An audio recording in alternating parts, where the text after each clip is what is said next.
we play a game? Why, yes. I believe we shall. Oh, I got a live one here.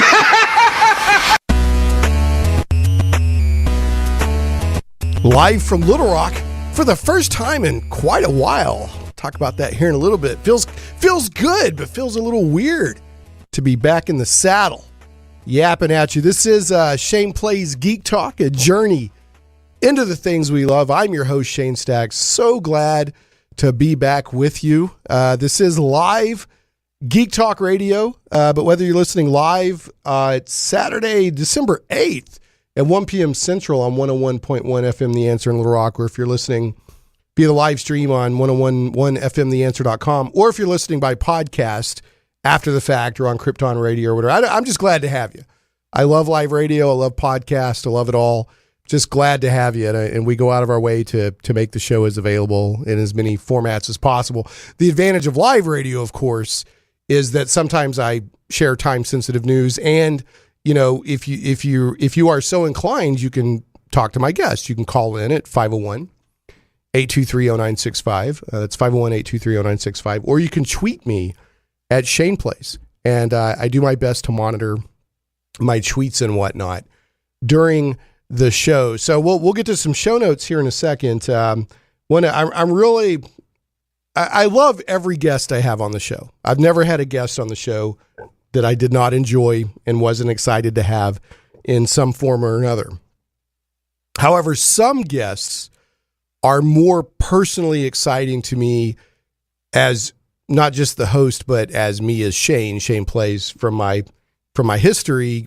And today we have a major part of my personal comics history, somebody who's contributed significantly to that. This person who I'll reveal momentarily, they are lurking in the shadows, ready to burst upon us in a unique and amazing way. Has been a dynamic Eisner award-winning, or Eisner, however people say it differently, award-winning comic book writer who's worked on exciting properties across every decade that I personally have been into comics. And this person has a lot of respect in the comics industry. And of course, I'm talking about Mike Baron, aka on Twitter, Bloody Red Baron. Mike, welcome to Shane Plays. Thank you. Matt, so glad to have you. I meant everything I just said. I've been reading your work for 3 decades now. And I've always enjoyed it. It's always unique. And I can tell that, you know, you're trying to do unique, interesting things with your writing, and you're not trying to just phone something in and get a buck from, you know, whatever you're doing. So, you know, you've always tried to do something different. And a buck would be nice. A buck would be nice. I'm not complaining. Well, we'll get more later in the show. We'll go more into, you know, what you're doing and what you've done and all that kind of thing. But I did want to ask.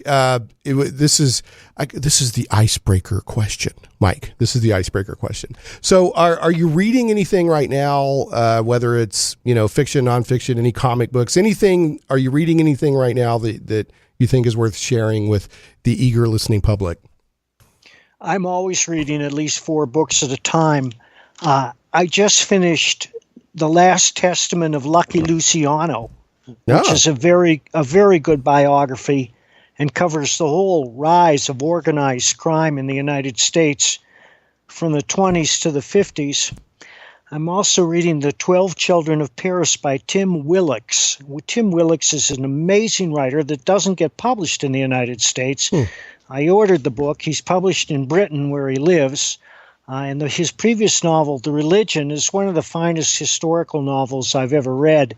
And this is a follow-up featuring his hero, Matthias Tannhauser, who arrives in Paris on the eve of the Huguenot massacre in 1597. A lot of people don't know about this, but if you think Paris has problems now, you should read this book. Wow. So it's historical fiction, but it's based very much in, like, accurate history. Is that right? Oh, yeah. The history is very accurate. I love historical fiction.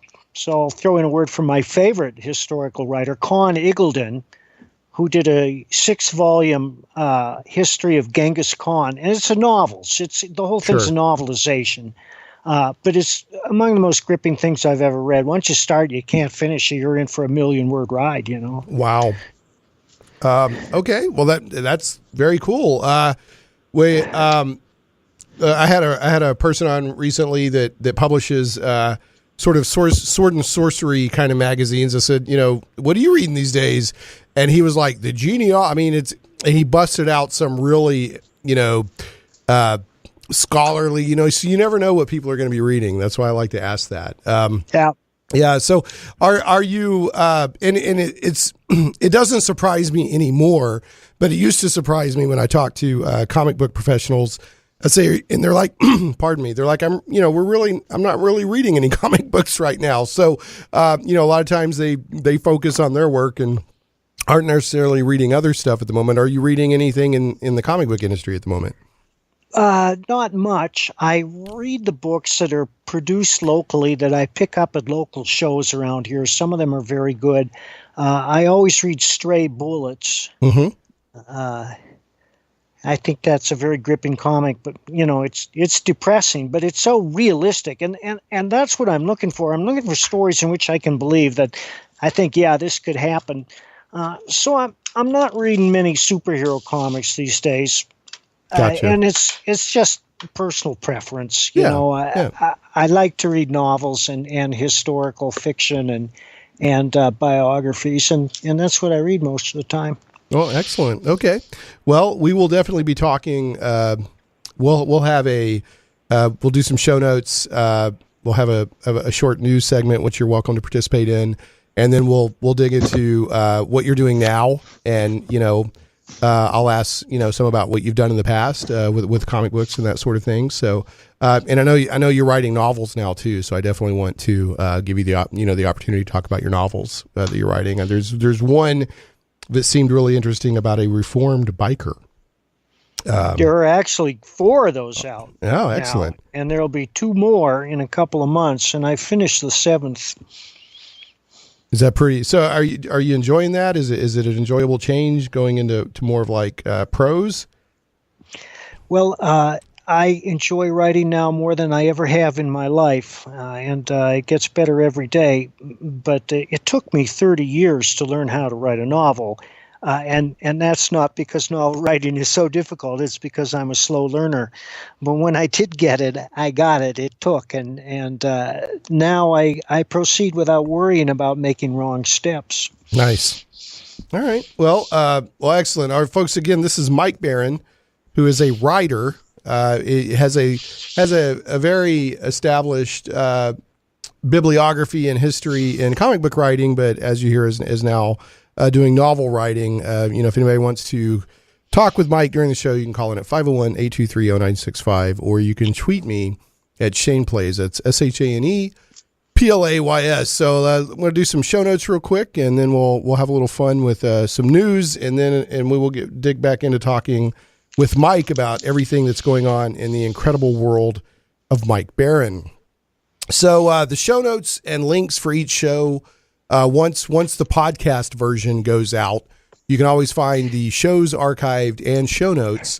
For example, if you want to know more about Mike Barron, when the podcast version comes out, there'll be some links to Mike's website and more than likely his like Wikipedia page and that sort of thing. And the last couple of shows that are archived on the blog, one from about 6 weeks ago because we had football. And Mike, thank you so much for your patience and flexibility while I was waiting on the football playoffs to resolve. So you were really... I have no dog in that hunt this year. Well, I appreciate it. So, because I kept going, hey, nope, we can't do that weekend now. What about, nope, can't do that weekend now. So you were really, really nice about it, and I appreciate it. What's your team? Well, the team that broadcasts here on 101.1 FM in Little Rock is Ouachita Baptist, and they actually do really well each year. So they came... Zach, how close did they come to making it? One game from the championships? 2 games. 2 games? Mm-hmm. What was the team that took them out? Ferris State. Ferris State. All That's right. what beat them last year as well. Yeah. Now, Mike, you were asking about which team we have. Zach, my engineer, is actually hoping to be a sports analyst someday. So, Zach, who's your favorite pro and who's your favorite college football teams? Well, the only root for one team is a pro team. That's the New England Patriots. New England Patriots. Yep. However, I'm a fan of your guest star. Oh no! Oh no! That didn't sound good. Uh-oh. That didn't. Mike, would you beg to differ, Mike? Well, I used to live in Boston. Yeah. Okay. And I've seen them play, but you got to hate the front runner. Everybody hates the front runner. Everybody hates Mr. Perfect. Yeah. I'm sorry. Yep. I was driving down. We went to the Dallas area over Thanksgiving. Yeah. And the overpasses have fedoras in the concrete on the overpasses because of Tom Landry. That's crazy. Football people. That's all right. People love their football. Yeah. But I am also a history minor, so I do approve of him reading a lot of those historical. I never knew you were a history minor. Yeah, that's my minor. I didn't know that. Yep. You learn more every day. Well, who's your team, Mike? Do you have a team? Well, it's the Packers. I'm ashamed to admit. There's nothing wrong with the Packers. Okay. Green Bay. A-Rod. There you go. All right. So anyway, so the last show archived on the website at shaneplays.com was actually Dungeons & Dragons Art and Arcana with John Peterson and Michael Whitwer. Now, in the interim, while I was off of the air, as it were, I did do a special podcast with Rodney Thompson of Scratchpad Publishing, and we talked about his Spectaculars RPG, which is a superhero-based RPG. So anyway, this show does go out as a podcast a few days after the live show on the blog at shaneplays.com, iTunes, Google Play Music, Stitcher, Podbean, SoundCloud, YouTube, and more. And we're also carried, last but never least, we're also carried on Krypton Radio. Krypton Radio is sci-fi for your Wi-Fi, kryptonradio.com. And we play, in addition to the podcast, we play on Krypton Radio 24/7 internet radio station, but we play the following Saturday and the following Monday, a week delayed. So you can always catch us there as well. All right. So Zach, now Mike, this is a developing, one of these days they'll write a history book about this, Mike. Okay. The head of our news team, Sal. Okay. His grandmother and her dog Muffin. All right, Mike, they love Zach. So if I don't banter with Zach, they get upset. And strange things have happened in the past. Now, so Zach, just to make everybody happy, how the heck are you, buddy? I'm doing great. You're doing good. I am. know that Sal's grandmother and her dog Muffin are ecstatic to hear from you. So, and in fact, now nothing can be proven here. Okay, nothing can be proven. But now we talked about Ouachita Baptist championship bid was stopped last Saturday, which is why we're back on the air now. Yeah. Right? What was the worst case scenario? When would the championship game have been? How long could we have been off the Next air? week. Next week. Okay. So now nothing is proven yet. Okay. And may never be. But the Mobley Detective Agency, a few days before last week's game, sent me a communique. Not a memo, it's a communique. I don't know what the difference is between, Mike, what's the difference between like if you get a note or a communique? Does a communique imply that it's somehow more important or secretive? Absolutely. Okay, well, we received a communique, and it indicated that somebody had hired a quote unquote specialist to ensure that Ouachita Baptist lost last week. Oh, to get you back on the air for your bantering. so it would have been another case of Spygate, basically. It could have. Now, Yeah. as usual, there's no proof, but circumstantial evidence may or may not point to Muffin. It can't be proven, but Okay. so there you go. So it's possible. Did you listen or watch the game? Were there was there anything strange? Oh no, it wouldn't have made any difference because they just got beat. They got beat? Okay. You think they threw it? You think they were paid off? No. No? Okay. Well, I don't know. I can only go by this communique. Gotcha. All right. In the Mobley Detective Agency, they only report what they find. So I don't know. But anyway, so my main question for you, and you and I are both excited about this movie, and it's getting really good. Like people are like, this is a really good, fresh movie. Into the Spider-Verse opens next week. Right, that is sure is right. And if you remember a year ago when Dave and I did our movies we were looking forward to in 2018, you were like, I bet you didn't put Into the Spider-Verse on that, and it was my number 5. So, are you going to go? I guess it opens Thursday. Yeah, Thursday night. Do you want to try to go together? Is your schedule all crazy or? No, my schedule is flexible. It's like I think basketball it basically ends for a few weeks for me, so I'm wide open. All right, we'll see what we can do. I want to go see it. Okay. All right, I want to go see it. I like what it sounds like they're trying to tell. Like everything I'm reading about it, they didn't just phone it in like it's a unique, fresh, interesting movie. But I like Miles Morales. Me too. I like Peter Parker. I like all that stuff. Yeah. So anyway, are you keeping up with any I know you said, Mike, you're not reading a lot of comic books now. Are you watching any of the veritable explosion of superhero movies and media and everything going on right now? I catch them a year or two after they come out when they appear on cable or when a friend loans me a DVD. As I said, I'm in a place now where I have to believe the story could happen before I can get into it. And unfortunately, that just rules out a whole lot of stuff for me. But it doesn't mean I don't love the fantastic or science fiction, because I can watch Alien over and over again because I believe that can happen.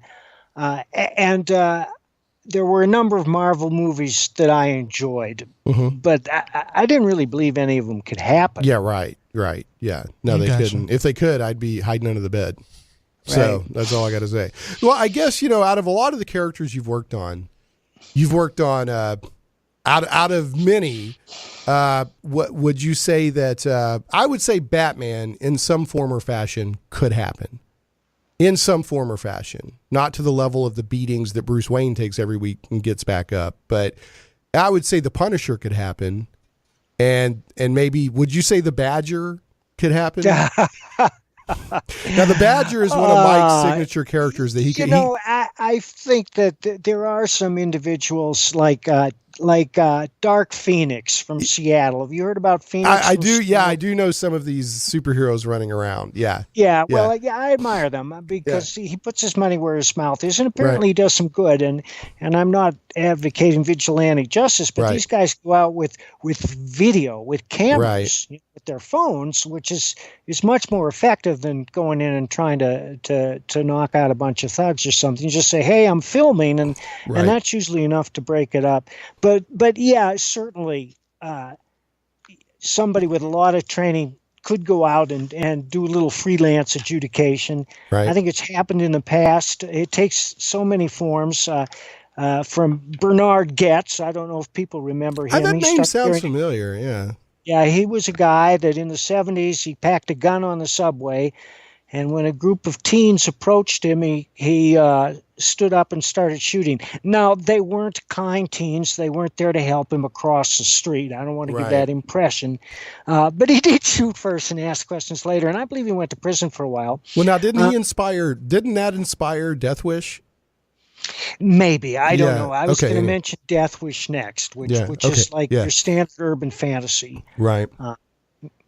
Because if you live in a big city like that, you run into an unpleasant element from time to time. It's just inevitable. That's just human nature, and it's human nature to fantasize about doing something about it. And for all we know, there may be dozens of people like Seattle Phoenix out there that we just don't hear about because they split the scene before anything can happen.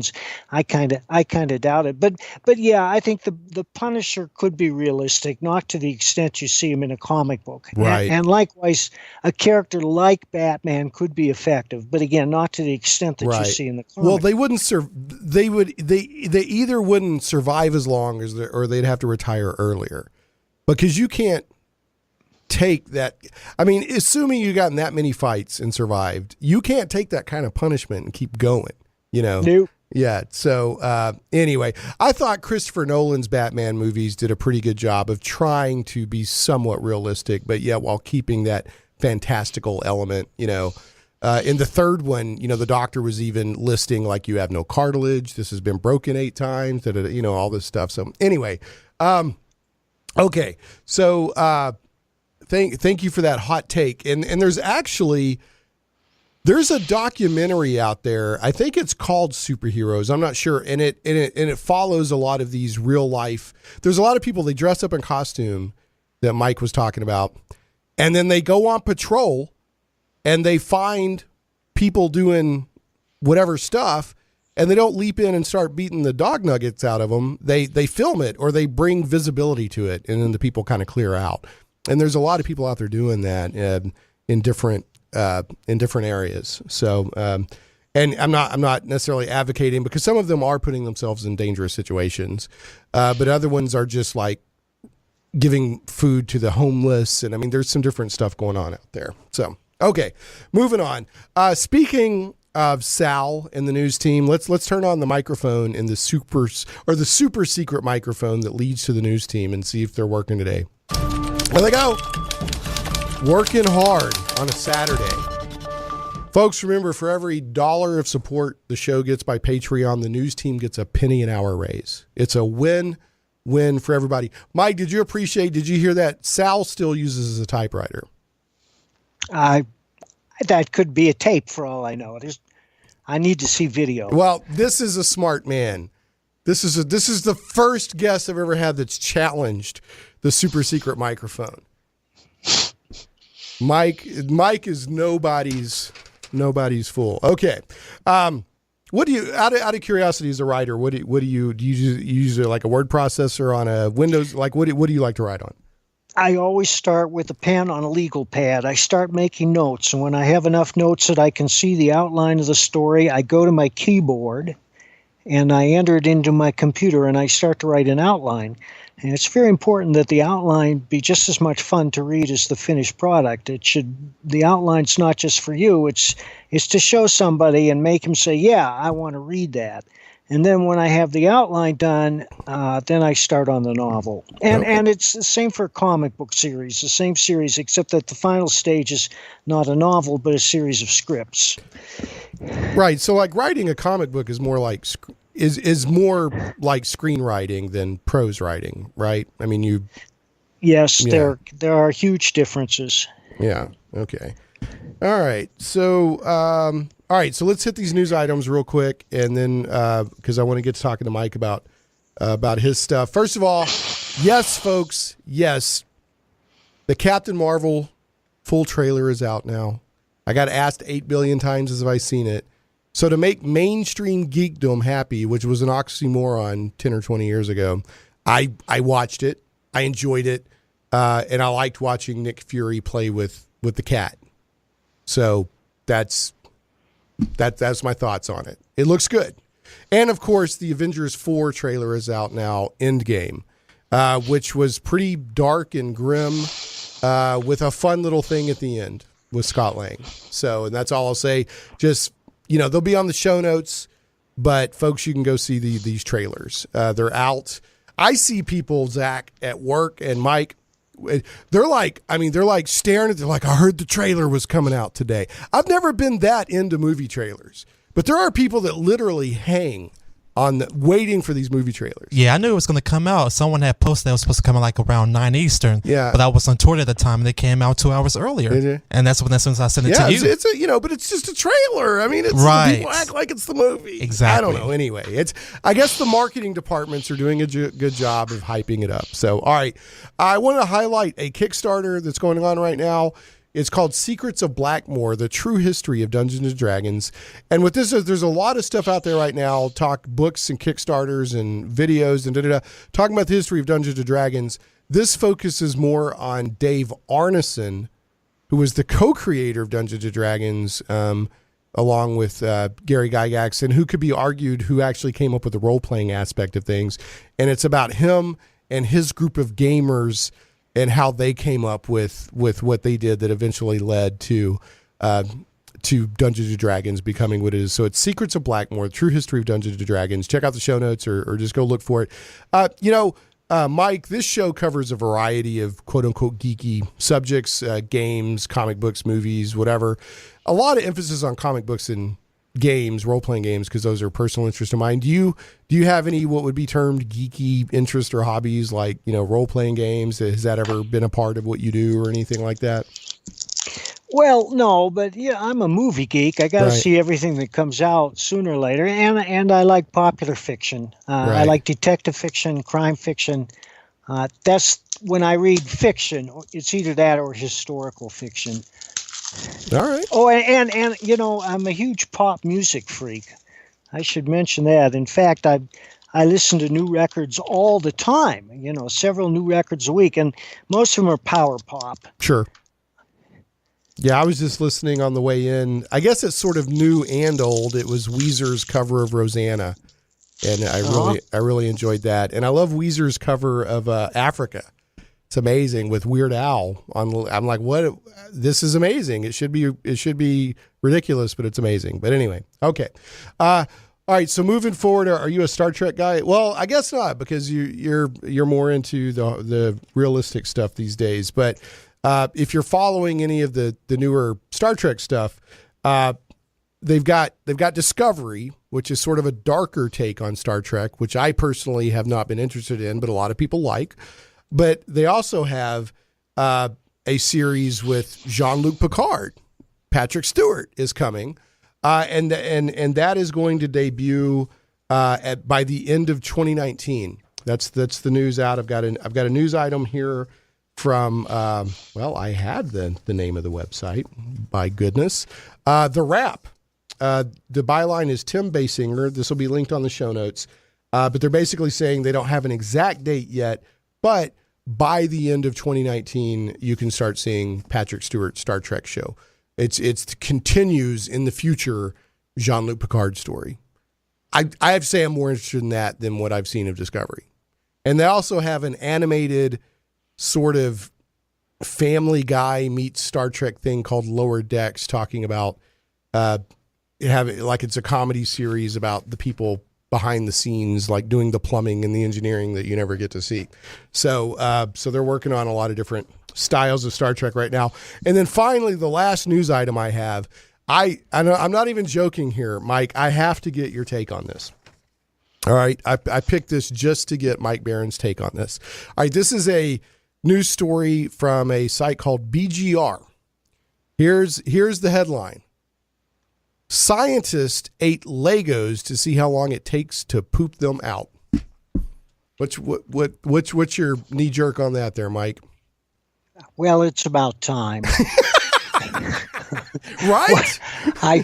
Yes, because this is of all the issues facing Earth, I think this is among the most important. Is how long does that Lego take to pass through your system? It is. You can also swallow an electronic capsule that will warn you of the time and strength of your flatulence. I heard about that. Yeah, it'll monitor. I guess you get updates on your phone or something about when it's going to happen and how strong it's going to be.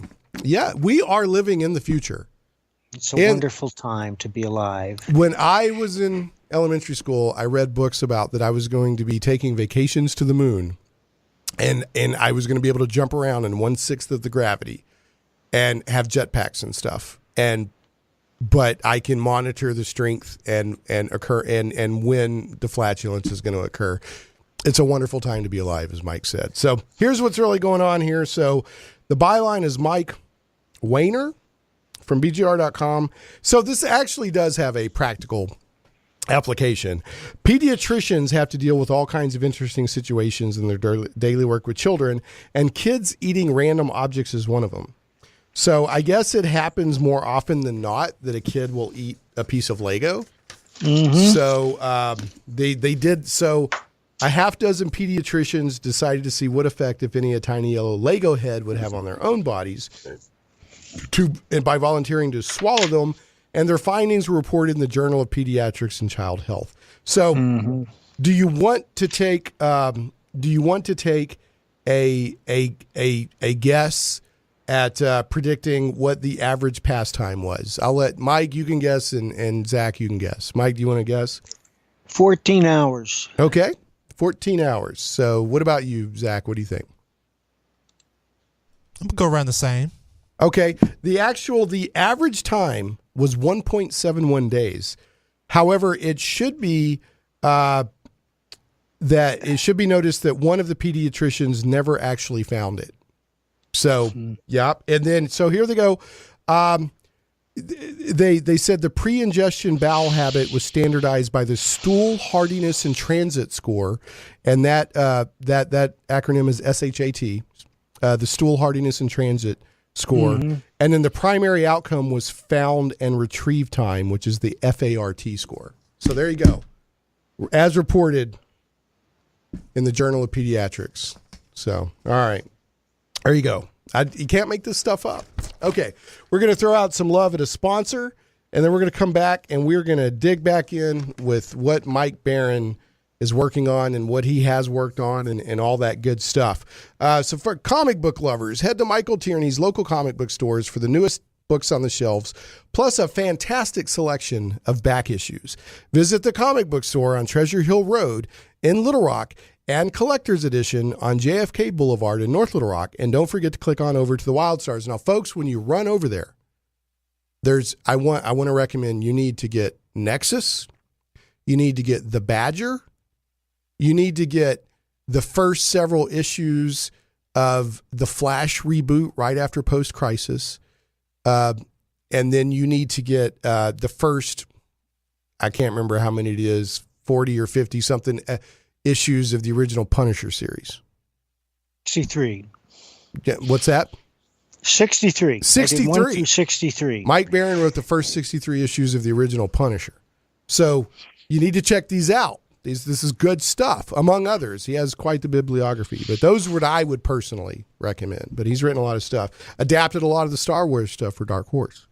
So, all right, and you've written Batman. He's written, you name it. Mike Barron's written a lot of great stuff. All right, Michael Tierney knows comics. In addition to being in business for nearly 4 decades and publishing his own comic book series, The Wild Stars, for almost as long and still going, he has written multiple columns for comic magazines as an Overstreet Price Guide advisor, and Michael is also the author of the wildly successful, high-quality, 4-volume labor of love, the Edgar Rice Burroughs 100-Year Art Chronology.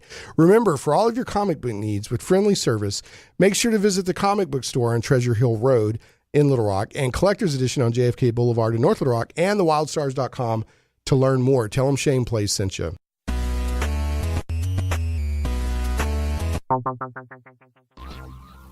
Comic book lovers, visit thewildstars.com today. From the mind of author and comic book industry expert Michael Tierney, it's not just a comic book, it's a comic book novel. The Wild Stars is sci-fi and so much more. Learn the explanations behind UFOs and space gods. This isn't the Twilight Zone. This is the region of the Milky Way galaxy known as the Wild Stars. We guarantee you've never read anything like it. The complete comic book novel took 20 years to tell, with one reviewer noting, the story of the Wild Stars stretches ambitiously across space and time, from small-town murders to the destruction of planets, with every event given multiple layers of meaning. If you haven't read The Wild Stars, you're missing out. Visit thewildstars.com today. The die is cast. Plunge into worlds of fantastic adventure where dragons lie and the undead stalk the shades of your mind's imagines. Where creatures of legend plunder wealth through the horror of their passage. Monsters grim and foul hold the ecstasy of gold and the renown of glory. All this and more awaits you and your friends in the unlimited, fantastic world of the Castles and Crusades role-playing game from Troll Lord Games. Visit your friendly local game store or trolllord.com to get your copy today. A rules-light, adaptable game that has stood the test of time. 12 years in constant publication with no new additions. Castles and Crusades is the original, easy-to-play attribute check system. Join us and unleash your imagination. Visit your friendly local game store or trolllord.com to get your copy of Castles and Crusades today. Shane Plays Radio is blessed to have sponsors, and we appreciate them very much. However, did you know that you can also support the show as an individual for as little as $1 an episode? Simply go to patreon.com/ShanePlays. Hey, welcome back to Shane Plays Geek Talk, a journey into the things we love. You can call in if you're listening live on Saturday, December 8th. You can call in at 501-823-0965, or you can tweet me at Shane Plays, whether you want to talk to me or my guest, who I'm thrilled to have, Mike Barron, comics and novel writer, Mike Barron. So we've been talking various things before the break. From this point forward, we're going to focus completely on all things Mike. So, Mike, if you'll allow me, I'm going to read your biography from Wikipedia. And I guess since go ahead. All right, and since it's Wikipedia, feel free to correct it as needed. Yeah. So, all right. So, Mike Barron entered the comics industry with an illustrated text piece in Weird Trips magazine #1, March 1974, published by Kitchen Sink Press. In 1981, he published his first formal comic script with Nexus, the science fiction title he co-created with illustrator Steve Rude.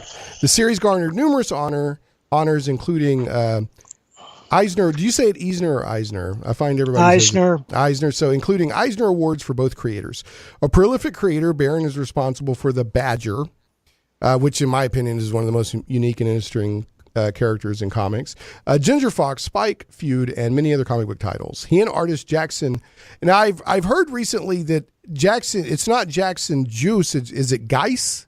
Yes. Okay. He and artist Jackson Geis relaunched The Flash in June 1987 after Crisis on Infinite Earths, and that first year or so is an amazing run on The Flash. I recommend it to everybody. Barron and Klaus Janson introduced the character Microchip as an ally of the Punisher in The Punisher #4. In 88, Barron wrote the Deadman feature in Action Comics Weekly, which led to 2 subsequent Deadman limited series. Barron's also written numerous other mainstream characters, including Batman and several Star Wars adaptations for Dark Horse. Now, in 2014, Barron produced Biker, his first novel about reformed motorcycle hoodlum Josh Pratt, and that was the first in the Bad Boy Rising series. In 2018, Liberty Island Press will release 6 Josh Pratt novels and Disco, a story about a boy and his dog. He's also co-created Cue Ball, a comic about martial arts espionage with Barry McLean Jr. So, Mike, do you want to correct or add to anything there? Yeah, let me talk about Biker a little bit. It's Sure. the Bad Road Rising series.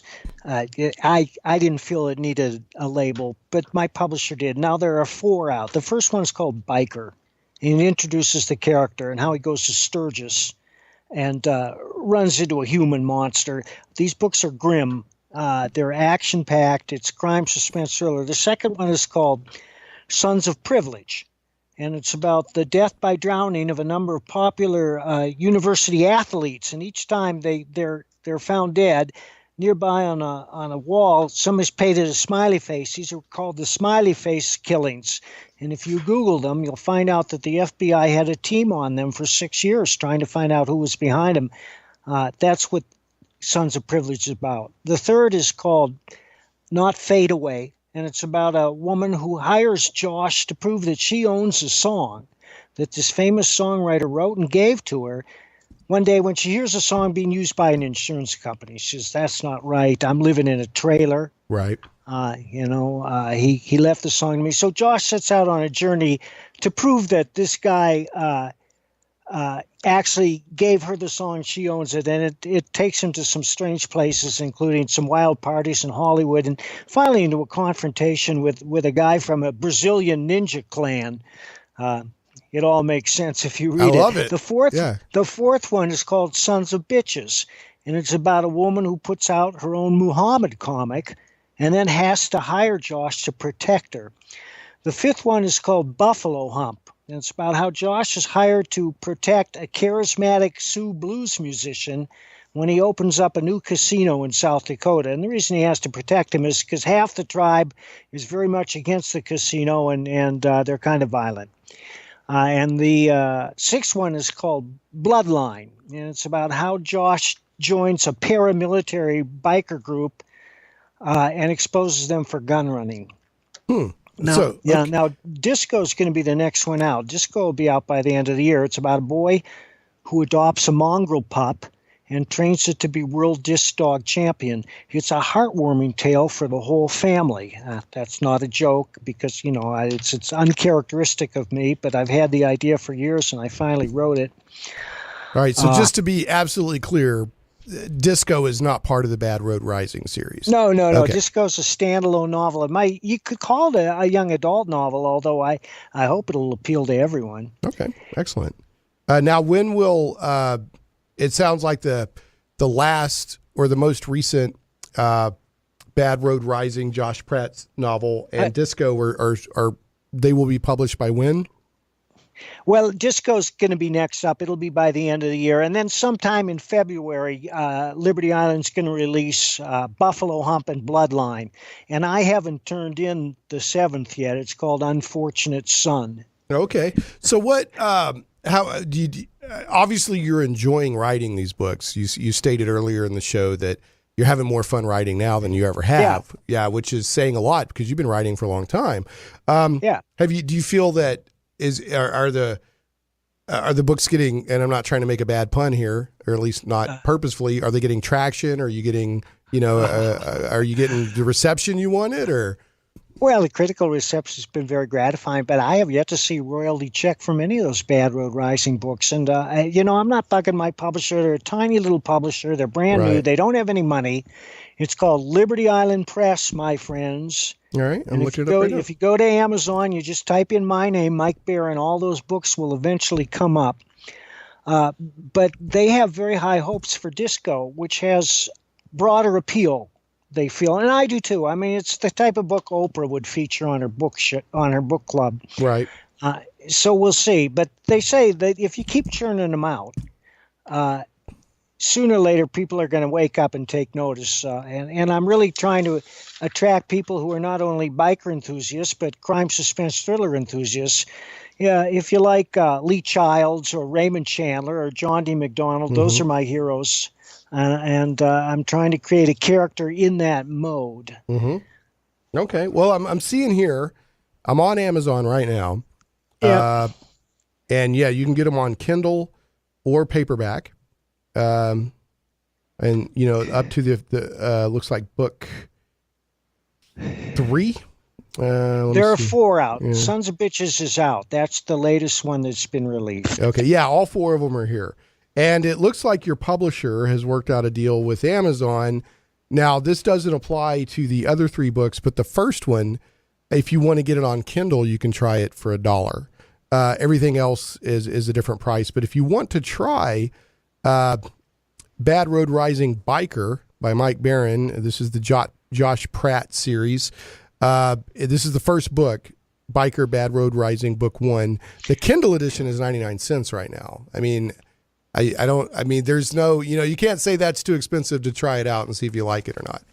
That's my opinion. So out of these 4 books that are already published, do you have one that you think is, you're like, oh, start with that one. Like that's where I hit what I was trying to hit. Or do you think all 4 of them are pretty representative of what you're wanting to do?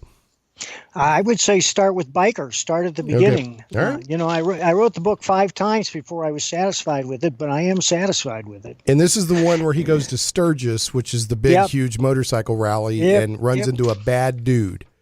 Bad dudes everywhere. Bad dudes everywhere. All right. So it sounds like that for the foreseeable future, you're into novels and writing.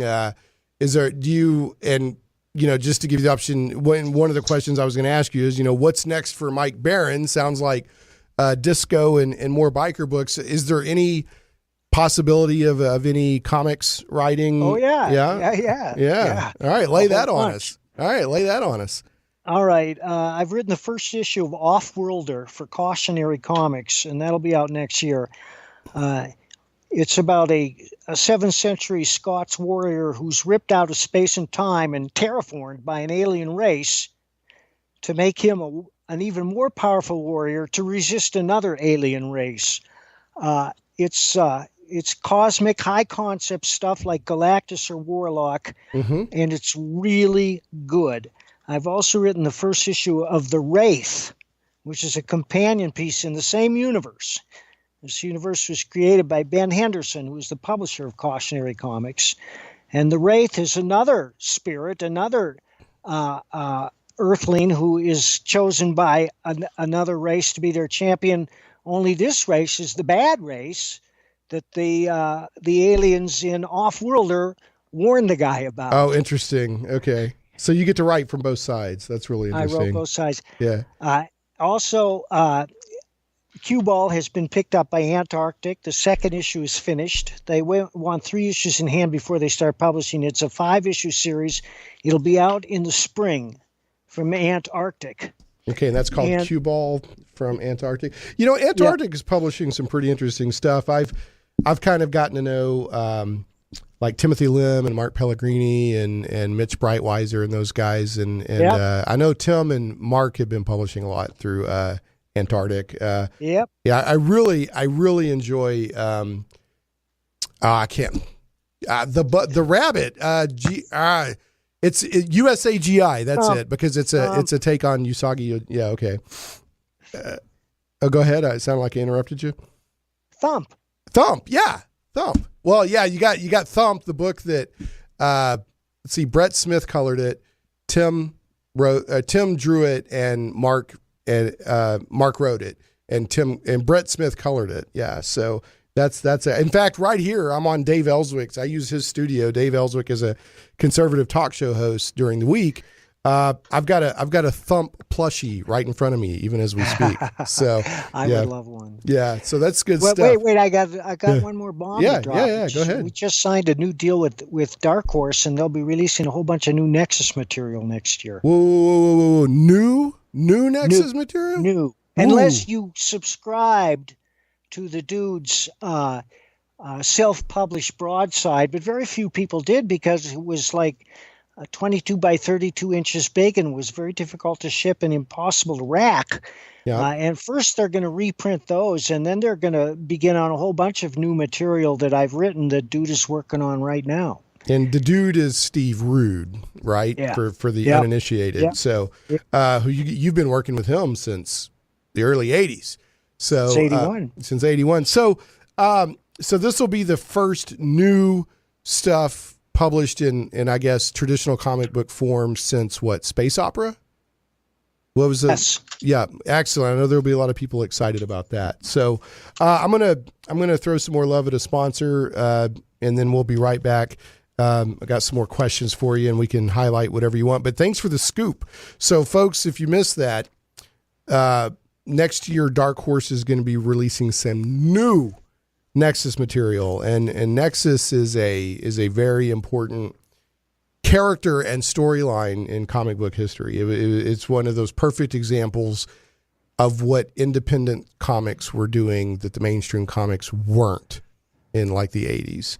So, okay, so Game Goblins. Some goblins are your friends. Game Goblins is Central Arkansas's premier retailer of Magic the Gathering, Warhammer 40K, board games, card games, RPGs, miniatures, and hobby accessories. Call Game Goblins at 501-224-GAME or visit them online at gamegoblins.com. Conveniently located 1121 South Bowman, right on the corner of Bowman and Canis in West Little Rock, and staffed by friendly employees, Game Goblins has expanded their store size, and there's plenty of room for exciting inventory and tables for play space. You'll like that space because Game Goblins has gaming events every day of the week. For all your gaming needs, I hardly recommend Game Goblins. Make sure to check out their customer loyalty program that rewards you based on your actual purchases. Game Goblins earns your business and keeps it.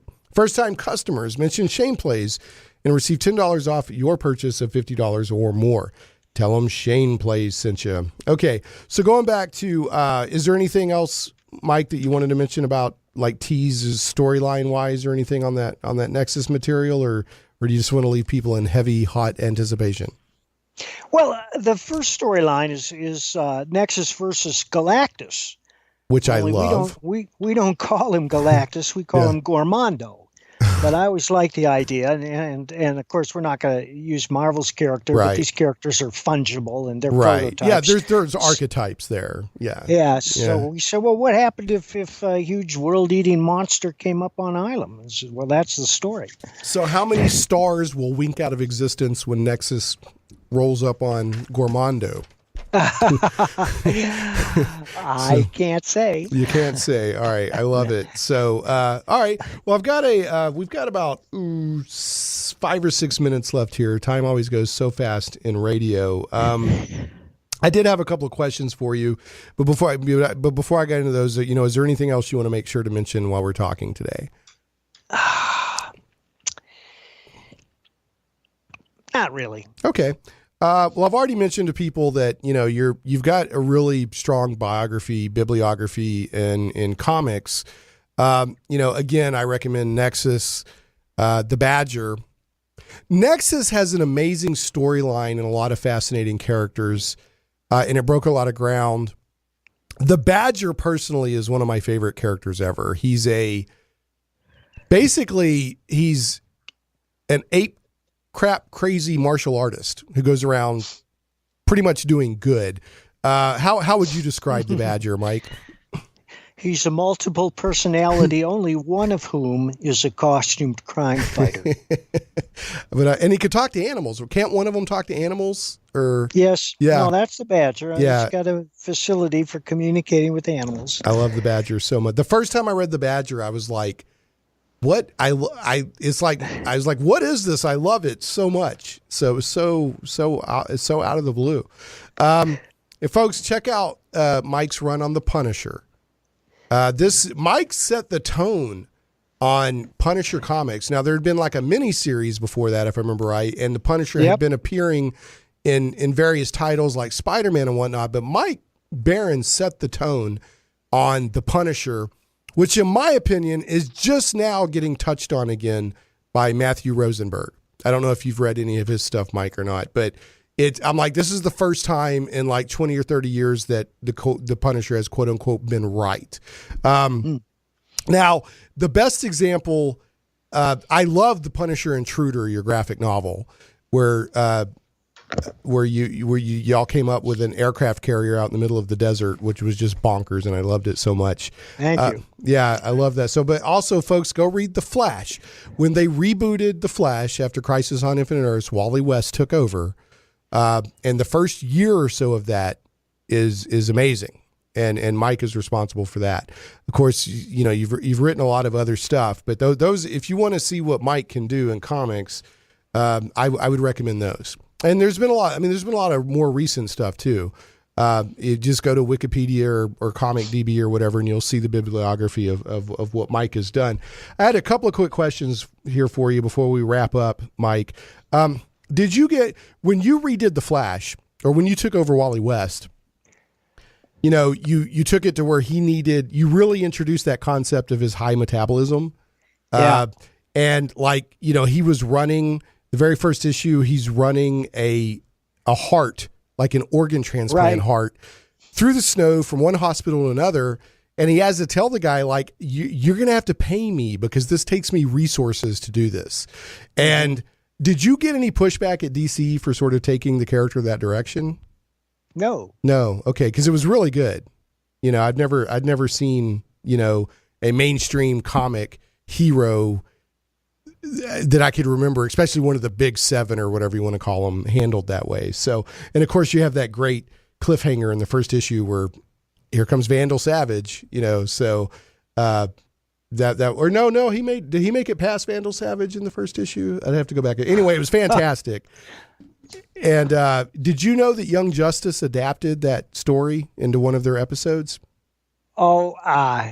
No, I didn't. I should start bugging them for a check. Last time I bugged them for a check, it took me 2 years, and then I got a check for like $560. No, they straight up adapted that. Like, he's running through the snow with a heart, and he runs into Vandal Savage. And Young Justice, huh? Yeah, All and right. Young Justice. Yeah. In fact, was that a cartoon show? It sure was. Yeah, and in fact, it made me go back and read that issue because I was like, that was one of my favorite comic issues of all time. So, all right. I have one other question for you here. And I'm honestly not going for a theme. It's just stuff that stood out to me. I have never seen anything where I thought Alan Moore copied off somebody ever. But I was rereading Nexus recently to prepare to talk with you. And there's a scene in there where Nexus and his girlfriend go up on the top of Ilum, and it's all deserted and hostile, and he puts a life support field around her, and then he raises the structure out of the surface. And that is almost exactly what happens when Dr. Manhattan takes Silk Spectre to Mars in The Watchmen. Have you ever noticed that similarity? Well, yeah, but you know, these things happen all the time in the arts, and I don't think Alan was copying me. You remember the year that there were 2 competing volcano movies? Yeah. And then you remember the year there were 2 competing Christopher Columbus movies? And nobody's copying anything else. It's just that some ideas come up in multiple places. All right, fair enough. Like I said, I don't think Alan needs to copy from anybody. Had you ever even noticed that before? I was like, it just struck me. Yeah, I noticed that, and I just, I didn't think much of it. Okay, excellent. All right, like I said, I'm not trying to pick a fight here. I was just curious. Yeah. All right, Mike, we got to wrap up. It's been a pleasure having you on the show. Love to have you back on if you ever want to promote anything else. Thank you, gentlemen. I will be bugging you in the spring. Yeah, I'd love to hear from you. Okay, we're going to do the bad joke of the week, and then we got to end. What's the difference between a well-dressed man on a unicycle and a poorly dressed man on a bicycle?